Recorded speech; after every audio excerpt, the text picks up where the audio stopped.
Good day, everyone. We are here at the Medium's Porch, and I'm inviting you to come in, take off your shoes, sit down on the porch with us, and enjoy our show. We are talking to LILYDALE mediums in this series of conversations with LILYDALE mediums here on the Medium's Porch. For those of you that are new to the Medium's Porch, we are a program set up through the LILYDALE radio. I am your host, Kathleen Boldt. I am a registered medium in LILYDALE, and I like to bring people on board onto our program so we can talk about the privilege, the power, and the process of spirit communication. And so today, it's our LILYDALE Medium Day, and we have a special guest with us. And this is someone that not only was he sitting for me when I became a registered medium as one of my sitters for my testing process, he was also a teacher of mine when I was going through the 2-year program at Fellowships of the Spirit. So I'd like to introduce you, with no further ado, to Gregory Kehn, Reverend Gregory Kehn. Hello, Greg. Thanks for joining. Hey, how are you? I'm good. Doing good, doing good. Good. Yeah, you've been on a lot of podcasts lately. Yeah, we came up early for the eclipse, Right. and we left 85 degrees in Ocala, Florida, and we came up here, and in 2 days we had 2 inches of snow, and it was like, oh my God, was it cold? What have we done? All for the sake of eclipsing the moon and making it even colder. Or no, the moon eclipsing the sun. Let me get that correct. So you have been, you mentioned it as we were talking earlier, you mentioned you were very involved in that process. You want to talk a little bit more about that? Because a lot of the stuff that you did that was online is still available for listeners if they haven't had a chance to listen to it. So tell the listeners what you were working with. Well, I've been doing for quite a few years a class that I do for free every month, and I do an hour online, and it's free to anyone that wants to join and check it out. And I've got a whole library of things in the past that they want to go back and look at. And it's something that I've always felt wonderful with the mediumship and doing it, and I've enjoyed doing the visual like we're doing now. I mean, it's just amazing to be able to talk to anybody on the planet you want to, as long as they have their ability to communicate on the computer. It's really great. Yeah. Yeah, it's a lot of fun. And being here in LILYDALE, I was here when I was 8 years old and giving messages and inspiration stump. And a lot of people in the Dale and around the Dale don't realize how long I've been here. And that I got relatives that were back in 1896 that were actually in here doing a lot of things in the Dale and taking care of it and writing books and writing papers and writing music and mediums and healing. So there's quite a history going back. And I find that a lot of my relatives over generationally have been connected here. I walked into I was over on the Grand River in Ohio, and we were driving down a dirt road along the river. And my wife said to me, she said, well, it'll probably dead end and we'll have to turn around. And I said, well, I want to go down the road. I'm just impressed to go down the road. So we came down the road and we went to a point where you had a paved road and there was a cemetery on the left. And I said, I have relatives there. And she goes, how do you know you have relatives there? And I said, I feel them. I said, I feel we got relatives there. And we went in and went to the back part of the cemetery, the oldest part of the cemetery, and found tombstones of the parents. And there were 7 tombstones, and all the names and family fit. And the next row was their children. So, and quite a few of them were connected to LILYDALE, but they were buried in Ohio. So it's been quite a journey in a sense of finding out where the connections have been in life and how far back it goes. It's pretty amazing. So I've always enjoyed that. And being a registered medium here, I was notified by the secretary of the Mediums League that between you can have retirement where you're still working and you're still here, but you don't have to fulfill everything because you're at a retirement point. Well, they figure your age and how many years you've worked. Well, 40 some years I had worked. And when they figured out age and the the time span of working, she told me it was 144.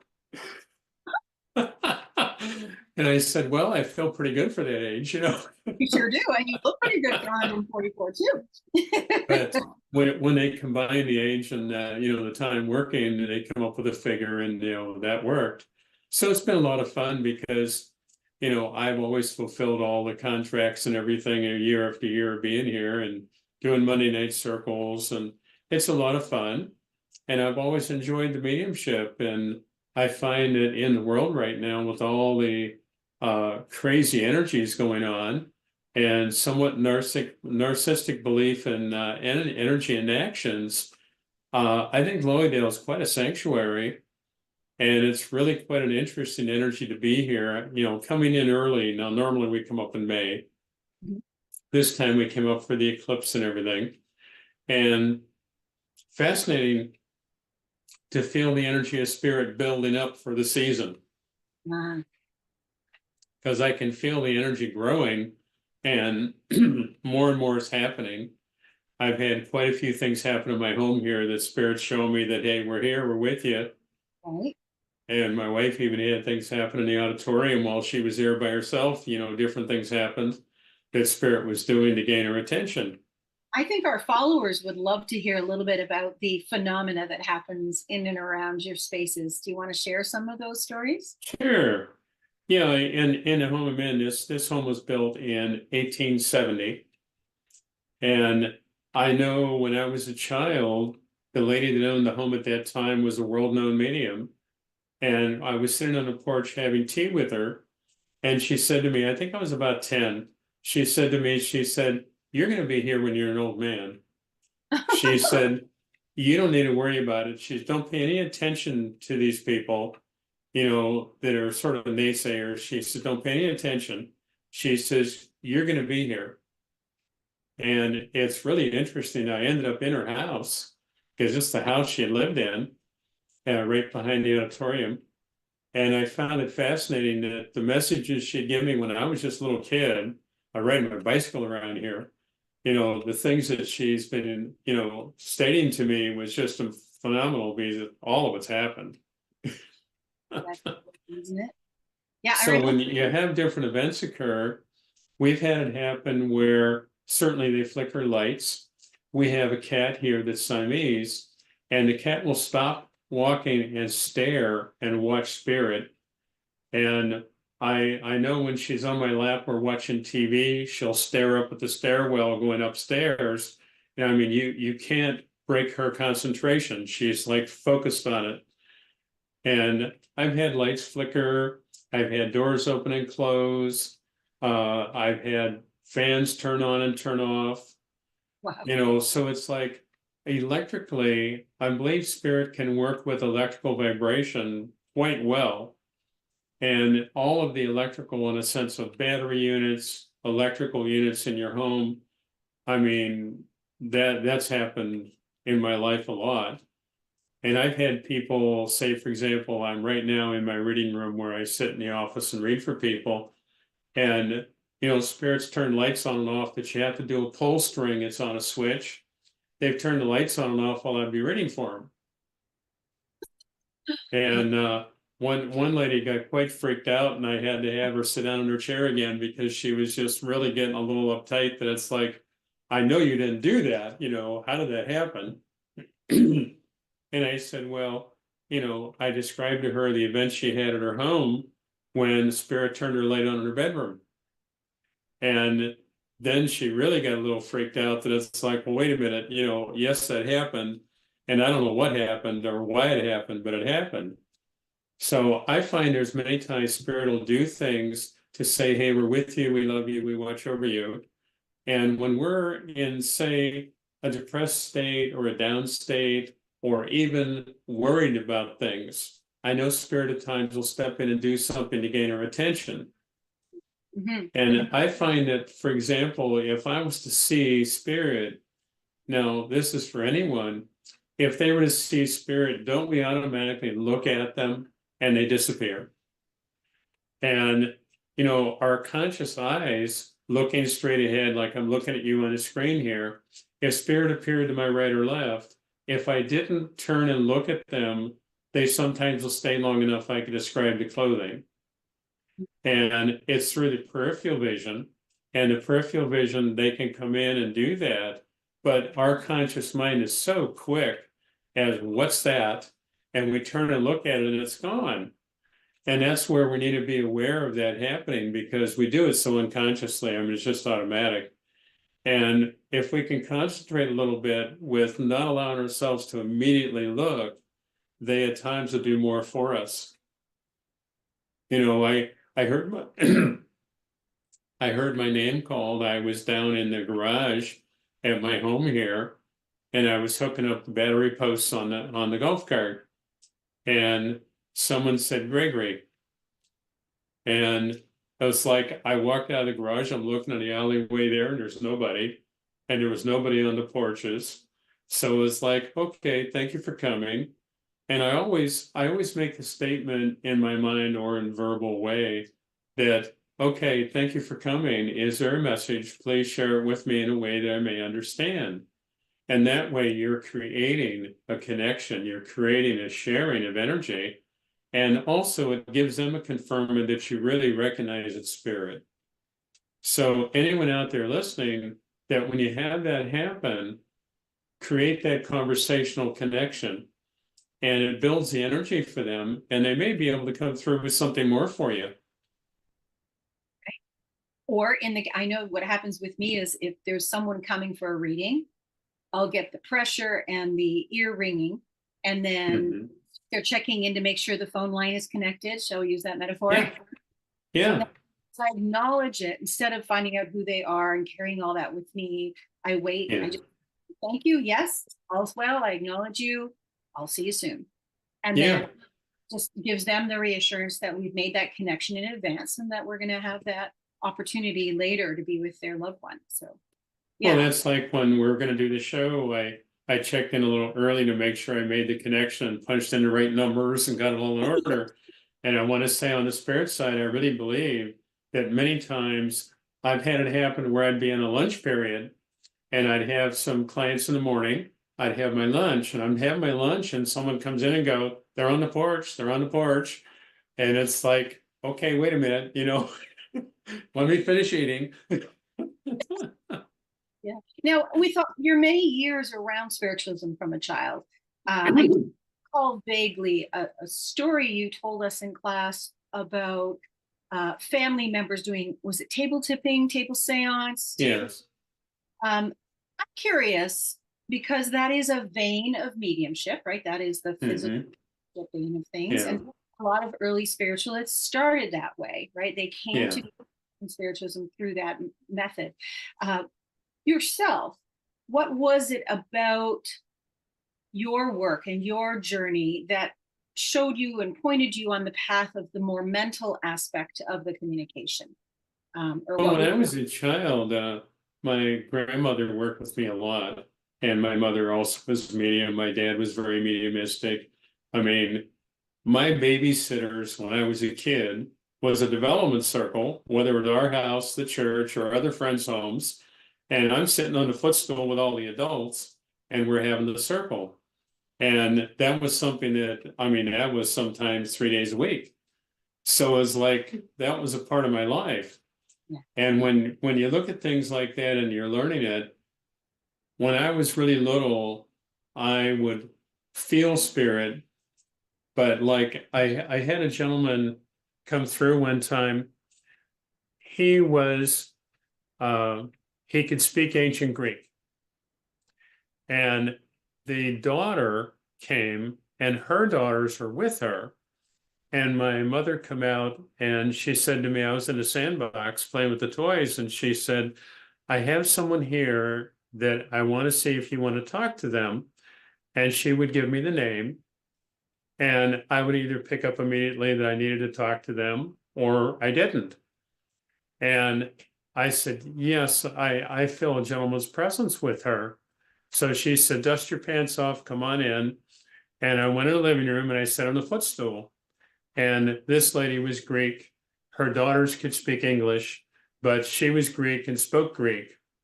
And I meditated for a moment and I said to her, I said, well, there's a gentleman here.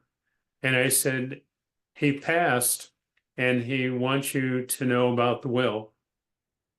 And I got up and I walked like him and I acted like him. It was just sort of being a mime. And I pulled this imaginary pocket watch out of my pocket and looked at it and put it back in my pocket. And I walked with my legs crooked because that's how he was with the polio. Okay. And the daughters were just in shock because, they knew that he had polio and what was wrong. And the mother just went into tears. And I sit back down, and to me, that was sort of breaking the ice in a sense of them realizing this is really real and this is really him. And that he then came through and spoke in ancient Greek.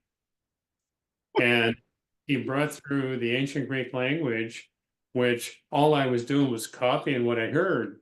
I heard it, I'd say it.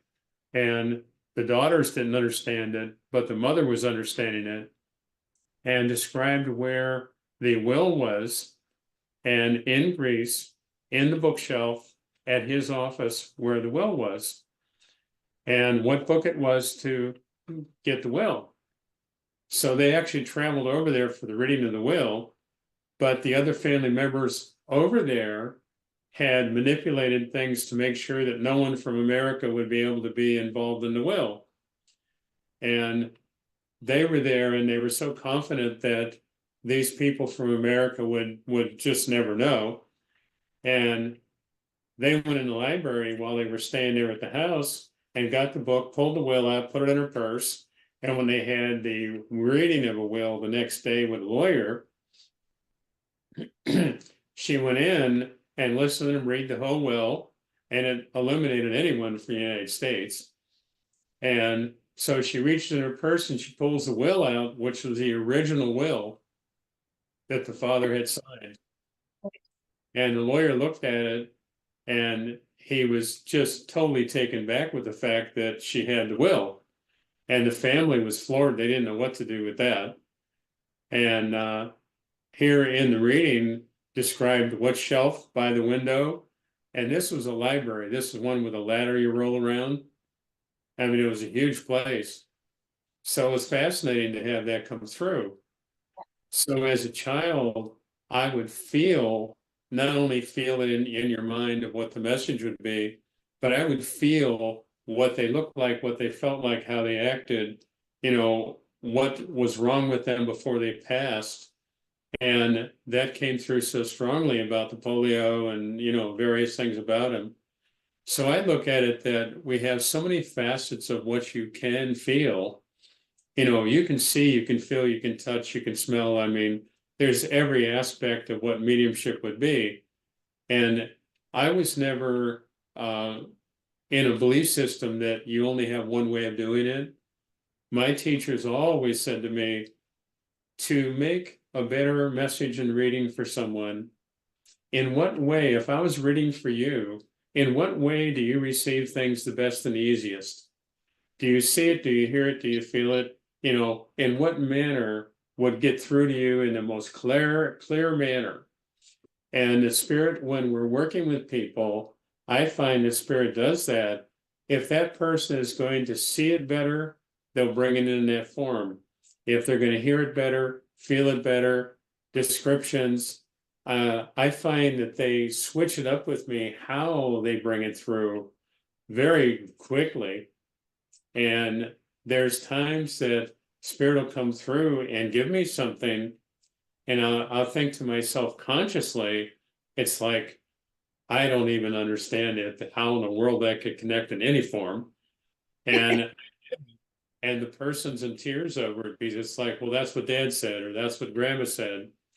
So I look at it as in mediumship, when you're growing and understanding your mediumship, if you really reach that point where not only do I trust their integrity on the spirit side, I trust their honesty, I trust their moral judgment of what should be and how it should be brought through. Also, they're making the choice in how they're bringing it through to that person. And in a way, it's like we're stepping aside and getting out of the way so we can be the conduit of allowing it to come through. And I see so many people that I would term it relaying, they get it and they relay what they're thinking and they say it, which at times changes words, changes energy, changes purpose. And then the people look at it and go, well, that could be Dad, but I'm really not sure. But yet, originally, what they gave would have been a complete confirmation for that person. And I find that I've watched a lot of people work over the years, and the more pure we are in what we're really feeling and give it the way they give it to us, the people respond immediately. Yes. I'm a big advocate for us learning to trust, getting out of our own way, taking classes, growing, checking ourselves, checking in with ourselves, recognizing when, we're not at our 100% and being honest about that.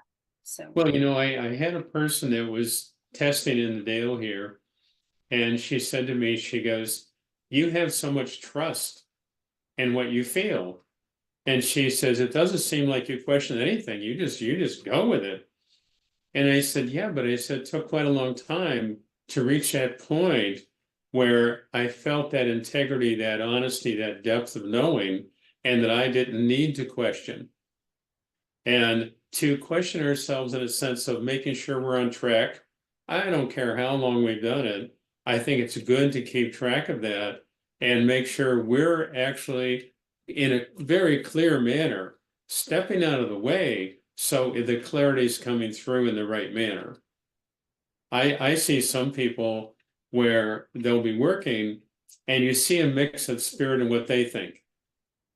mm, And sometimes that happens and it'll throw things enough that people then are not really feeling like they got what it should be, or they're not really trusting completely of it. And that's the biggest step in mediumship, is to reach that point of trust. absolutely. Now, when you have a client, sitter, person with you on a one-to-one basis, you're getting stuff that you trust. How do you handle it if the person is unable, even though you completely trust what you're getting, if they're unable to digest what you're giving them on the spot? How do you handle that? Well, I've had it happen at times where I'd give them something and they would not recognize it. And I would say to them, well, just set it on the shelf, because a little later on it'll make sense to you. And usually during the reading yet, they'll come back with that and go, I think I know what you meant, or who that was. Like I had one lady one time, I described a man's work, but she had a father and a grandfather that did the same work. They both worked on trains. And she couldn't make up her mind, which it was with the information given. And I said to her, I said, well, this gentleman, now this is a little bit later in the reading, the gentleman come back and he said to me, he said, look at my hand. And he had the first finger missing. Mhm. And I said, this is a gentleman that had the finger, missing from working on the trains. And she sat back and went into tears because it was like, oh my God, that's my father. Well, they brought it back and confirmed something so solidly that she couldn't question it. And I find that when we're trying to get a reading, when someone is sitting to get a reading, I find at times some people, not everybody, but some people have their mind made up. It has to be this, and if it's not this, it's not them. Yes. And I find that sometimes they'll bring through exactly what the person is thinking, but other times they don't touch on what the person is thinking. They bring something else through that's just as meaningful, but yet it wasn't what they were thinking. Right. I had a person one time I read for, and I gave her quite a number of things, and she was really hesitant. And I said to her, I says, well, I'm sorry. I said, this is what I get. I cannot change it. I said, this is what Spirit gave me. I said, now you need to take time. And Spirit brought it through and said, tell her to ask her sister and her mother. And the sister and mother were living. And she stopped me on the street and said, oh my God, I'm so sorry. She goes, my sister remembered this, my mom knew that, and she went down a little list of things of what was said. And she goes, I'm so sorry, I just didn't know. And here she was the youngest one out of the children. So a lot of the experiences the other children would recognize the mother knew, but she didn't. So I find it fascinating not to be, let's say, rattled by the idea that they say no to something, because yeah, you're human, it can happen. But what I also felt was, see, it came through because I feel my trust in spirit. I knew what I was getting was correct, but she did not relate to it. So I don't really question that. And, let it be something to think about, because then later it'll make sense to them. Right, or even on a subconscious level, right? I mean, there's going to be a place for it. Spirit brought it through. So it'll be where it needs to be and where it needs to go in that person's awareness. Right. And also too, sometimes we're given things to give to the person, and we give it to the person and they can't relate at that moment, but the events have not occurred that applies to. And when the event occurs that applies to, all of a sudden they're going to be going like, oh my God, that was in my reading. I've had readings 3 years later, or where I've done readings, and then 3 years later, Yeah. the person has written me an email and saying, remember when this happened? It was absolutely. clicked, right? It finally settled into Absolutely. I had a lady come back one time, and she was very, very strong-willed woman.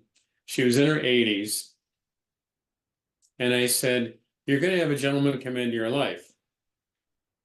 She got hysterically laughing. There's no way in the world, and she was very emphatic about it. And I said, he's going to put a rock on your finger there that would anchor my boat. I said, so you just keep it in your mind. And she just laughed about it. She came back the next year and she had a ring on that was like lifting weights. And the gentleman came in and he goes, I don't know what I'm doing here. He said, but she told me I had to come to you because you talked about me. And he was a sweetheart. He was a very nice person. And he was very rich. I mean, he was really financially in life more than set. And they met, and it was automatically they were together. And, she said, I'm in my 80s. She said, there's no way I'm going to be bothered with anyone or get married or anything. And he was there, and he'd never had a reading, didn't really fully understand things. And I said to him, I said, well, do you mind me sharing with you what I'm feeling for you? I mean, I've read for her. I said, I'd really like to read for you. And I read for him, and he had a number of family members come through and guidance about business and what he was involved in. He had a lot of business things going. And he was also in his 80s. And he said, he says, I don't know what I want to do. He says, because I want to help people, but I don't know what to do with leaving it at a point where it's going to be helping people. And it was really fascinating to see someone that had the means and ability, and with a little help from spirit, understand how to do it and how to set things up, that it would be an ongoing level of helping mankind. And I felt it was fascinating to be a part of that and to recognize spirit was helping him with that. So I look at things at times that we have lessons we're learning, and I don't measure them by being little or big. They're all lessons.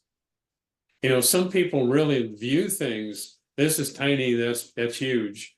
And I don't really see things that way. I see things as every single part of this we're learning from, we're growing from, we're progressing.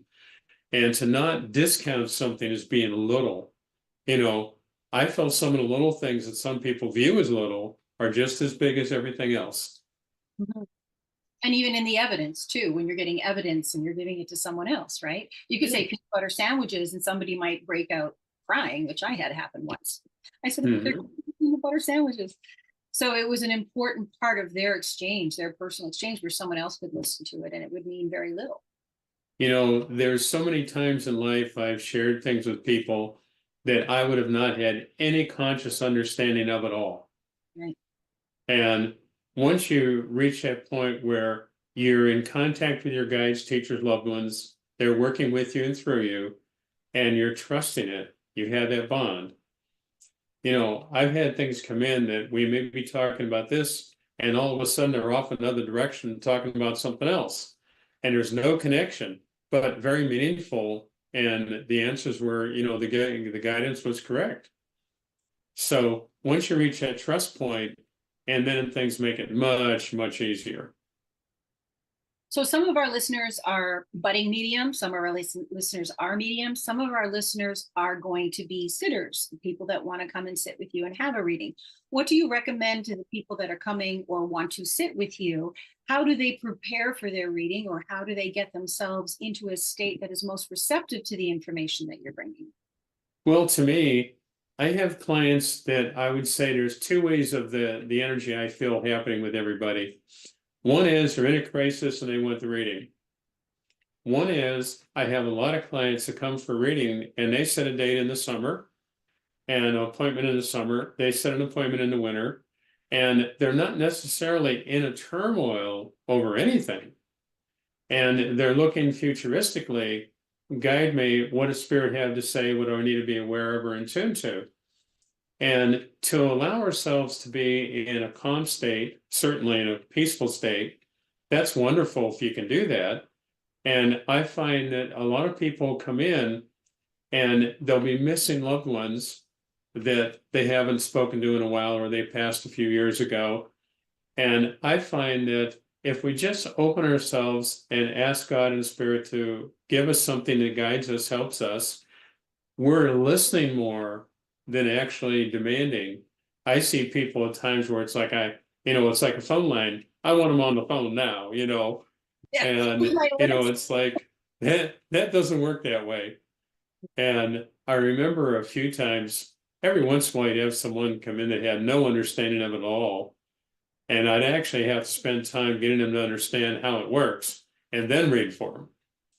But if you can come in with an open mind and a state of mind of calmness, I really feel that's basically all you need, because I feel spirit, they know you're coming, they know you're going to get a reading, they know what they need to share with you, they're already prepared. And I find that I've actually had a couple times, well, more than a couple, where I've had to say to people, I don't want to hear your questions. This is what I get for you. And I'd have to stop them from the very mundane conscious level thought and the conscious level demanding. And, demanding is a strong word, but it's like, I want to know this, I want to know that. And it's like, I sometimes have had to do that, where it's like, listen, this is what I get, and this is what spirit really feels important to give you. Not what you at that moment consider important, but what spirit considers important, which we may consciously not realize is that important, or would even consider it as important. But then the events occur and you recognize how important it really is. Well, we can get so absorbed in the minutia of the mundane life, right? The everyday things, and then obstacles and our demands. So it's really great practice of going to a medium to be able to say, okay, I'm going to let this go. I'm going to put it in the jar before I go into the room. I'll pick it up on the way out, but in the meantime, I might get all my answers while I'm in there. You just have to. Well, my grandmother used to say to me, when we pray, we need to listen. Yes. And I find a lot of people pray, not everybody, but some people could be very focused on, this is what I want, this is what I need, this is what I want to do, that's the outcome I want to see. And they're doing it, praying in somewhat of a demanding manner. And I was always taught that the prayer should start out with giving thanks for what we have. Right. And we're giving thanks for what we have and what surrounds our lives. And it brings love, peace, and harmony to us. And that also, to me, brings that more peaceful state of mind. And we're in a thankful energy, which opens the door to spirit to share more. I remember receiving a message from you while I was studying at Fellowships of the Spirit, and you were teaching, and you had come up to me and shared with me this piece of information about this woman that was following me around. And Mhm. that to be the woman that owned, I'd never met her. Well, no, I guess I did meet her, but not in my conscious knowledge. I was Yeah. only 2 years old. And I had met her when my parents were purchasing the home that I was moving into with my parents, and it was her home.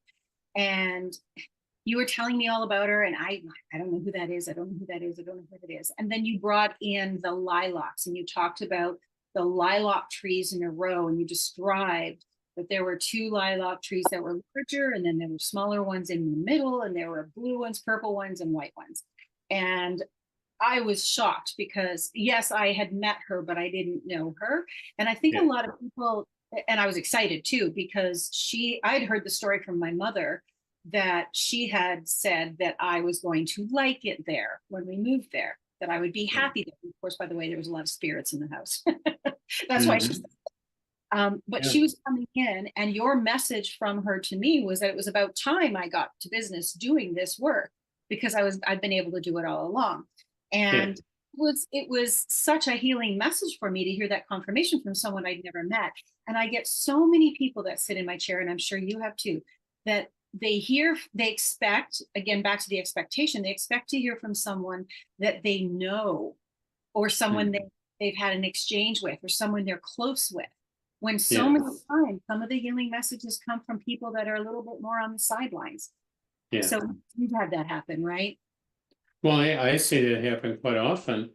And what I find is sometimes we're so steadfastly focused on a person or a certain event or a certain outcome we want that we're literally blocking what else is there to be given to us. Mhm. We're holding it back. Elaine and I used to talk about that. I taught for fellowship for 46 years. And I was there when they first had it in their living room here in the Dale, and that they were assembling it, putting it together. And, I knew Elaine, God, I was teenagers with her here. And I had talked to her on a Thursday, and Leslie and I had talked to her on a Thursday and told her that we were coming up Saturday. And we got up there at the airport, and this is, the day she passed. And we got up there at the airport and drove straight to the house and spent time with her. And Leslie was massaging her neck and her head, and I was holding her hand. And she was out at that point. She wasn't able to communicate. And I said to Leslie, I said, she's getting ready to step out. And while we were right there, she stepped out. And it was a beautiful energy to watch the energy step out and rise. And she went in and out a couple times before that, and the last sigh, and then she just gently, gently stepped out. And then about a week later, we were back in Florida, and someone up here called us from the church and said she came through and said her friends were with her when she left. So I thought it was really interesting that she came through and confirmed, the occurrence. And, I mean, the night she died a little after 4 o'clock. And when we got back to the house here, we were hearing banging and clanging and things in the dining room. And it's like, okay, she's there. She She's was making real you quick about know. it. Wow. So I find it fascinating, when my mother passed away, she passed at 4:10 and she was in Ohio, 4:10 in the morning. At 5:12, she was standing at the end of my bed here at LILYDALE with my grandmother. And they were so subtly manifested, I couldn't see through them. And both of them spoke to me and shared some things with me. And she looked like she looked when I was 15 years old. And she had her Easter dress on. And it was just amazing, the energy and youthfulness. I mean, just so young and vibrant. And I always refer to it that a lot of women cheat over there. Boy, they can come back looking really good. And it's like when they passed away, they could have been horrible and they felt horrible.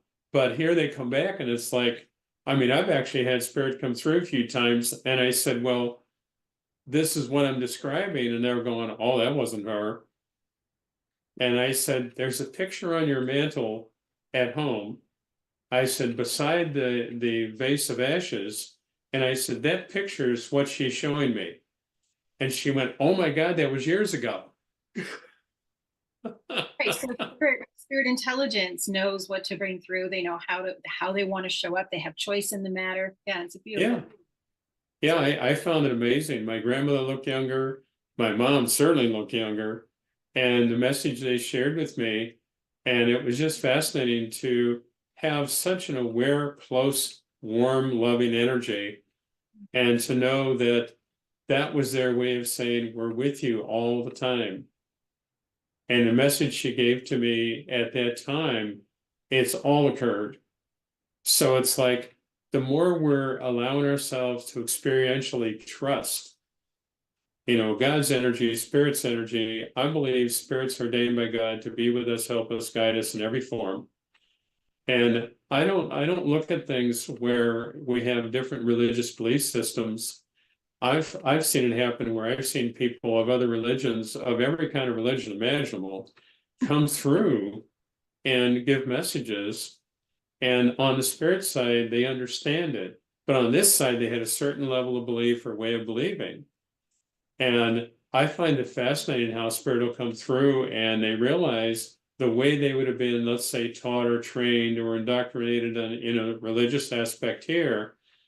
I had one gentleman come back and in the living I read for him, and he was in his 80s.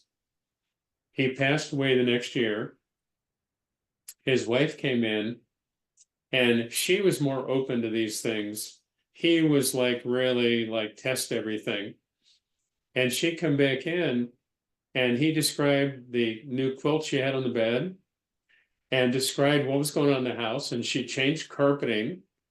And she's like, how does he know all these things? I said, because he's there. Yeah, because He's around you. Yeah. But to me, it's fascinating what spirit can actually do, because I mean, I would venture to say that there's nothing they can't do in the right circumstances. Mhm. It's been wonderful speaking with you today, and I know our listeners will know you better as a result of these stories, and have a better sense of possibility about what could happen or what experience to have. And again, they've learned how to be open when they show up for you. How do we find you? What is your address, that if someone wants to come and sign? Are you doing walk-ins at all this summer? Oh yeah. Okay, I usually am booked ahead on things, but they can do walk-ins. It's really no problem. And all they need to do is either look in the catalog of LILYDALE's catalog, or they can just type in Reverend Gregory Kehn, and it'll take you right to the website. And you can book on the website. Okay. Yeah. Okay, great. And then all the other information about you is there. People want more details. You are working this summer at the auditorium, serving is a better probably Serving. saying that. It's not necessarily work, it's more a passion or a vocation. August 8th in the auditorium, you will be working as a medium, and then you'll be speaking on the 24th. Hopefully I haven't got those two mixed up. You can everybody check their catalogs that will be listed in there if you want to come and listen to Gregory Kehn talk, or if you'd like to watch him do public mediumship. And again, you do pop out to the outdoor services occasionally for public mediumship. Yeah, I do Inspiration Stump Forest Temple. I do church services all the time, so it's always been an open energy that I really enjoy. Well, this has been wonderful. I know I could talk to you forever. Some of the things you're talking about, I wanted to branch off on and ask more questions. We'll have to do that another time. This was all about you and sharing other stories about yourself to the others so that they can get to know you better. So I want to thank you for coming on and sharing yourself with all of us. And listeners, next week we'll be having another medium on. And in the meantime, Gregory Kehn, thank you very much for joining us. And listeners, be well until we speak again. Well, thank everyone out there, and God bless you all. And let's send out that love and healing for the world around us to bring the healing into calmness.